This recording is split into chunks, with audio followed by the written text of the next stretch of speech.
안녕하세요, 여러분. 자음과 모음의 철학자가 들려주는 철학 이야기, 토머스 쿤이 들려주는 패러다임 이야기 두 번째 시간입니다. 첫 번째 시간에 우리는 토머스 쿤이 어떤 사람인지, 그리고 그가 창안한 개념인 패러다임이 무슨 뜻인지에 대해 알아보았죠. 이제 여러분은 패러다임의 의미를 보다 정확하게 이해하고 사용할 수 있게 되었을 거예요. 그런데 쿤이 이 패러다임을 통해 말하고자 하는 것은 무엇일까요? 지금부터는 바로 이 내용에 대해 알아볼게요. 토마스 쿤은 물리학을 전공했고 과학사 그리고 철학에 대해 연구한 학자라고 했었죠. 그는 바로 인류의 과학 역사에 대해서 설명하면서 이 패러다임이라는 개념을 사용한 겁니다. 패러다임이란 뭐였죠? 예, 바로 한 시대를 지배하는 가치관, 인식의 방법이라고 했는데요. 즉, 쿤은 문제의 인식과 해법에 관한 특정 시대의 과학자 집단의 공통된 이해를 이 패러다임이라고 불렀다 했죠. 바로 이러한 하나의 패러다임의 지배 아래 이루어지는 과학적인 활동을 쿤은 바로 정상과학이라고 했습니다. 예를 들어서 코페르니쿠스가 지동설을 주장하기 전까지 사람들은 천동설을 굳게 믿어왔습니다. 즉 아주 오래전의 사람들은 지구는 가만히 있고 하늘이 움직이는 것이라고 생각했었죠. 그러니까 지구는 우주의 중심으로 움직이지 않고 달과 태양 같은 주변의 별들이 지구 주위를 도는 것이라고 생각했다는 겁니다.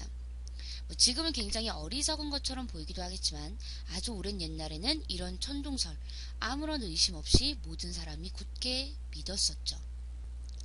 그렇다면 이 당시의 패러다임은 뭐겠어요? 바로 지구를 중심으로 하늘이 움직인다 였겠죠. 이러한 패러다임은 조금의 의심도 없이 아주 굳게 이러한 믿음 아래에서 모든 과학적 활동이 이루어졌습니다. 그렇다면 이러한 천동설은 당시의 정상과학이었겠죠. 하지만 이 코페르니쿠스가 지동설을 들고 나오면서 천동설이라는 당시의 정상과학은 위기에 빠진 겁니다. 즉 코페르니쿠스는 우주의 중심은 지구가 아닌 태양이며 지구가 태양을 중심으로 돈다고 주장을 했죠. 코페르니쿠스는 세계관에 대한 패러다임을 완전히 바꿔버린 것입니다. 이때 이러한 지동설은 굉장히 충격적인 것이었어요. 지금까지 지구를 중심으로 다른 별들이 돈다라고 생각했는데 이와 완전히 반대되는 패러다임이 등장했으니까요. 충격일 수밖에 없었겠죠. 그래서 지금도 엄청난 변혁, 사고의 혁명적 전환을 가리켜서 우리는 코페르니쿠스적 혁명이라고들 부른답니다. 그럼 이후에는 어떻게 됐을까요?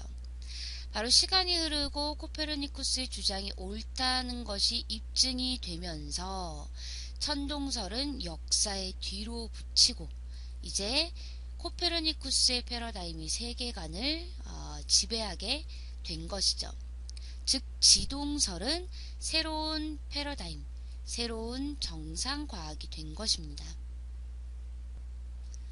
자, 이렇게 정상과학은 하나의 패러다임 아래 이루어지는 과학 활동을 뜻해요. 그렇다면 이 정상과학의 특징에 대해서 토머스 쿤이 얘기했던 특징 두 가지에 대해서 한번 들어볼까요?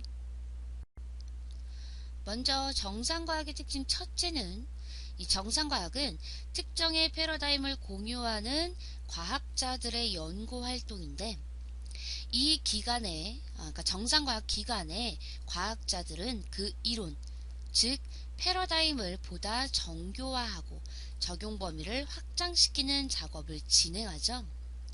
그런데 이때에는 패러다임 자체에 대해서는 의심을 하지 않는다는 겁니다.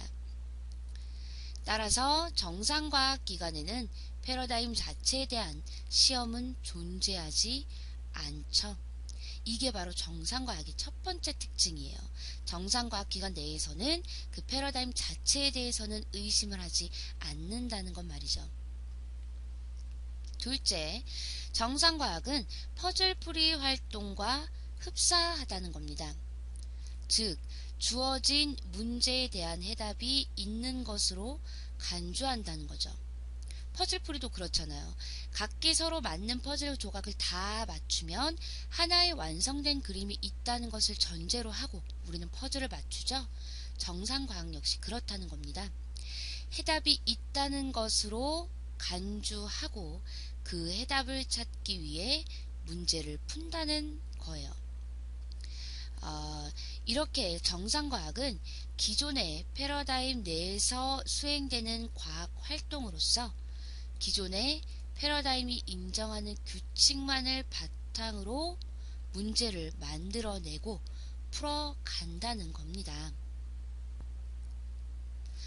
이렇게 기존의 과학이 여러 문제를 해결하기에 전혀 모자람이 없을 때, 아무 문제가 없는 동안에는 그것을 정상과학이라는 이름의 진리로 여깁니다. 또한 정상과학을 이루는 공통의 규칙을 비롯한 사고의 틀 전체를 패러다임이라고 부르는 것이죠. 하지만 시간이 흐르면서 정상과학을 단순히 수정하거나 보완하는 것만으로는 해결할 수 없는 그런 새로운 문제가 발생하게 되는데, 이처럼 심각한 문제에 이른 상태를 쿠는 바로 정상과학의 위기라고 했습니다. 앞에서도 예로 들었던 천동설, 지동설 얘기를 해볼까요? 기존의 천동설로는 설명할 수 없는 지구의 공전 현상은 천동설을 단순히 조금 고친다고 해서, 개선한다고 해서 해결되는 문제가 아니죠. 이런 심각한 문제에 맞닥뜨린 천동설은 바로 정상과학의 위기에 처했던 겁니다. 그 결과 천동설을 버리고 이 천동설과는 전혀 다른 체계인 지동설을 받아들일 수밖에 없게 되었던 거죠. 그러면서 지동설이 새로운 패러다임이 되었던 겁니다.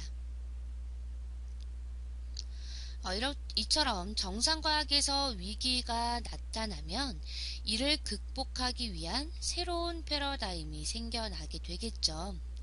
그리고 그렇게 생겨난 새로운 패러다임은 다시 새로운 정상과학이 되기까지의 과정을 거칩니다. 쿠는 새로운 패러다임이 새로운 정상과학이 되기까지의 바로 이러한 상태를 이상과학이라고 불렀어요. 패러다임의 변화는 바로 이런 과정에 의해 나타나는 겁니다. 기존의 패러다임으로 해결할 수 없는 그런 변칙적인 문제를 만난 위기의 정상과학은 과학혁명의 구면으로 접어들게 되는 거고요. 이때 바로 이런 변칙의 출현은 혁명의 전조라는 겁니다. 이때 단순히 기존 이론의 일부를 수정하거나 변경하는 것은 패러다임의 변화라고 볼 수가 없습니다. 그건 말 그대로 기존의 패러다임을 일부 손보는 것일 뿐이죠. 과학의 기본적인 틀까지 변경하는 것을 요구하는 경우, 그때 과학은 위기가 고조되고 그때 새로운 패러다임이 등장하여 새로운 것과 옛 것의 패러다임이 경쟁하는 혁명 단계에 진입하는 겁니다. 이처럼 쿠는 과학의 패러다임의 변화는 정상과학의 위기 상태가 되면 기존의 패러다임과는 확연히 다른 새로운 패러다임이 등장하면서 급격하게 변화하는 것이라고 생각했습니다. 즉, 패러다임의 점진적 변화가 아니라 패러다임의 혁명이라는 거죠. 이러한 주장은 당시 과학계에 커다란 충격을 던져주었습니다. 이때까지 사람들은 과학 이론이란 시대가 흐르면서 점진적으로 발전해온 것이라고 생각을 했거든요. 즉, 이전에 이론이 있었기에 그것을 바탕으로 더욱 발전된 이론이 나오고 또 그것이 더욱 쌓여서 지금의 과학이 있다는 생각이 지배적이었던 겁니다. 그런데 토머스 쿤은 그게 아니라 과학이론의 발전 과정이 점차 쌓여온 게 아니라 완전히 색다른 패러다임이 이전의 이론을 한 번에 교체해버리는 것이라고 주장한 거죠. 그가 이런 주장의 근거로 내세운 것은 교체 전과 후의 패러다임 사이에는 전혀 공통의 요소가 없기 때문이었습니다. 없다는 거였어요. 우리가 앞에서 계속해서 예를 들었던 천동설과 지동설 사이에 공통점이 없는 것처럼 말이에요. 그럼 본문에 나왔던 예를 다시 한번 짚어볼까요? 예전에 사람들은 숫자를 계산할 때 주판을 사용을 했습니다. 하지만 이제 컴퓨터를 통해 계산을 하죠. 그런데 주판과 컴퓨터 사이에 공통점이 있나요? 아니죠. 아무런 공통점도 없습니다. 즉, 주판을 개선시켜서 컴퓨터를 만들 수 있는 게 아니라는 거죠. 쿤은 바로 이러한 것을 통약 불가능성이라고 했는데요. 그럼 이 통약 불가능성이란 무엇인지에 대해선 마지막 시간에 이어서 들어보도록 할게요.